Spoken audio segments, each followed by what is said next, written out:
शिव जी की जटाओं में मां गंगा के आने की कहानी प्राचीन भारतीय पौराणिक कथाओं में एक महत्वपूर्ण स्थान रखती है। ये कथा भगवान शिव, राजा भागीरथ और मां गंगा के परस्पर संबंधों के माध्यम से भारतीय धार्मिक और सांस्कृतिक धरोहर को उजागर करती है। 1. राजा सगर का यज्ञ और उनके 60,000 पुत्रों की कथा। ये कहानी राजा सगर के समय से शुरू होती है। राजा सगर अयोध्या के सूर्यवंशी राजा थे। उन्होंने पृथ्वी की समृद्धि और प्रजा की भलाई के लिए एक महान अश्वमेध यज्ञ आरंभ किया। अश्वमेध यज्ञ में एक घोड़ा छोड़ा जाता था और राजा के अधिकार को स्वीकार न करने वालों को उस घोड़े का सामना करना पड़ता था। इस यज्ञ में बाधा डालने के लिए इंद्र देवता ने छल से यज्ञ के घोड़े को चुरा लिया और उसे महर्षि कपिल के आश्रम में बांध दिया। राजा सगर के 60,000 पुत्र घोड़े की खोज में निकल पड़े और अंततः उसे महर्षि कपिल के आश्रम में पाया। उन्हें ये समझ नहीं आया कि यह घोड़ा कैसे वहां पहुंचा और उन्होंने कपिल मुनि को इसका दोषी मान लिया। उनकी अनाधिकार चेष्टा और असम्मान के कारण महर्षि कपिल क्रोधित हो गए और अपनी तपस्या भंग होते देख सभी 60,000 पुत्रों को भस्म कर दिया। उनके राख में बदल जाने के कारण उनकी आत्माएं प्रेत बनकर पृथ्वी पर भटकने लगी। 2. राजा भागीरथ का तप और गंगा की धरती पर अवतरण की इच्छा। राजा सगर के वंशजों में राजा अंशुमान और फिर उनके पुत्र दिलीप हुए। राजा दिलीप के बाद उनके पुत्र राजा भागीरथ का जन्म हुआ, जिन्होंने अपने पूर्वजों की आत्मा की मुक्ति के लिए एक महत्वपूर्ण संकल्प लिया। उन्हें ज्ञात हुआ कि उनके पूर्वजों की आत्माओं को तब तक शांति नहीं मिलेगी जब तक गंगा जल से उनकी राख का स्पर्श नहीं होगा। इस कारण राजा भागीरथ ने गंगा को धरती पर लाने के लिए कठोर तपस्या की। राजा भागीरथ ने हिमालय पर्वत पर जाकर मां गंगा का आह्वान किया और कठोर तपस्या शुरू की।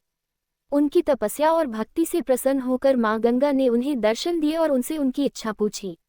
भागीरथ ने गंगा से पृथ्वी पर अवतरण करने का अनुरोध किया ताकि उनके पूर्वजों को मोक्ष मिल सके। 3. गंगा की चिंता और शिव जी की सहमति। मां गंगा ने भागीरथ की तपस्या का सम्मान करते हुए उनकी प्रार्थना स्वीकार तो कर ली, लेकिन उन्हें एक समस्या बताई। उन्होंने कहा कि जब वे स्वर्ग से पृथ्वी पर अवतरित होंगी तो उनका वेग इतना अधिक होगा कि पृथ्वी इस जलप्रवाह को सहन नहीं कर पाएगी और बिखर जाएगी। तब भागीरथ ने गंगा से कहा कि वे शिव जी से मार्गदर्शन प्राप्त करेंगे जो उनके वेग को सहन कर सकें।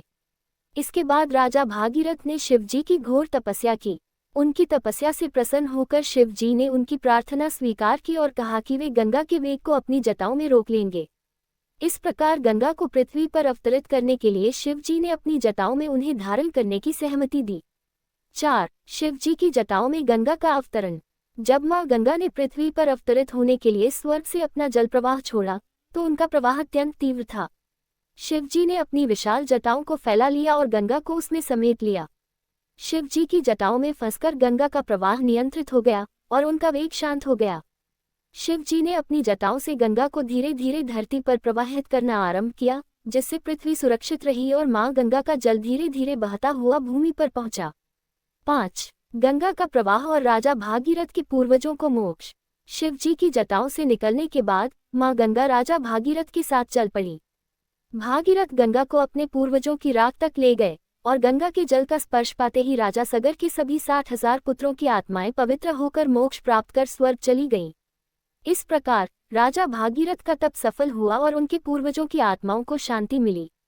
इस कहानी के माध्यम से यह संदेश मिलता है कि भगवान शिव ने अपने अद्भुत धैर्य, तप और करुणा के कारण गंगा के वेग को सहन किया और पृथ्वी को विनाश से बचाया।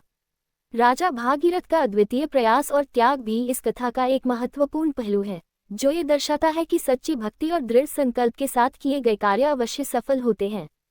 इस प्रकार मां गंगा का अवतरण पृथ्वी पर हुआ और आज भी वे पवित्र नदी के रूप में भारतीय जनमानस में पूजनीय हैं। गंगा का प्रवाह जीवनदायिनी और मोक्षदायिनी के रूप में भारत की सांस्कृतिक और धार्मिक धरोहर का एक अमूल्य हिस्सा है।